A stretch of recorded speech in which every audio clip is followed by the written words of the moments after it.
2 spoon போதும்.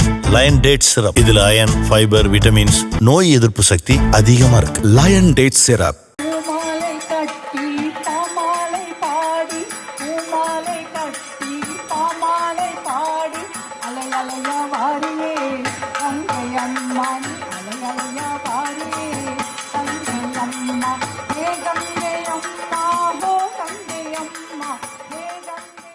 தென்னாப்பிரிக்காவில் நடக்கும் G20 மாநாட்டில் பங்கேற்க பிரதமர் மோடி நேற்று சென்றார்.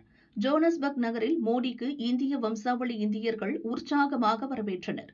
தென்னாப்பிரிக்காவில் வசிக்கும் இந்தியர்கள் கிர்மிட்டியா எனப்படும் பாரம்பரிய பாடலை பாடி வரவேற்றனர்.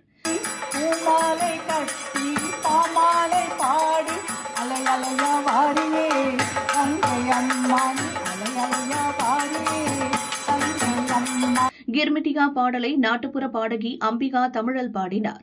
பக்கத்தில் சென்று பாடலை ரசித்து கேட்ட பிரதமர் மோடி தலையை அசைத்தும் கைகளால் தாளம் தட்டியும் மகிழ்ந்தார்.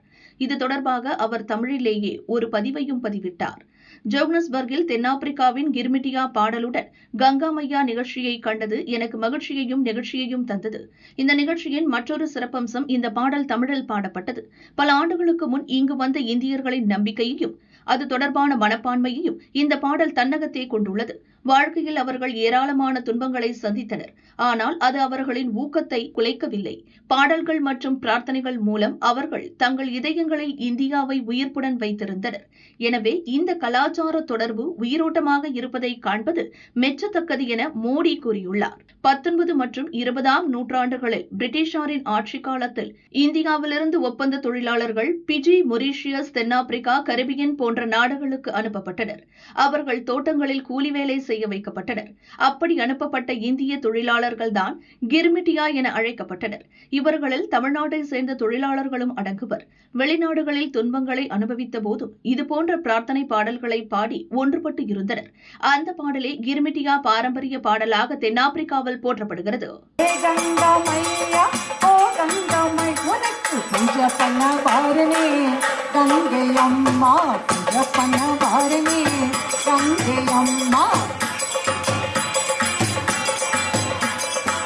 பூமாலை கட்டி பாமாலை பாடி, பூமாலை கட்டி பாமாலை பாடி, அலை அலையா வாரியே கங்கை அம்மா, அலை அலையா வாரியே கங்கை அம்மா, ஏ கங்கை அம்மா, ஓ கங்கை அம்மா,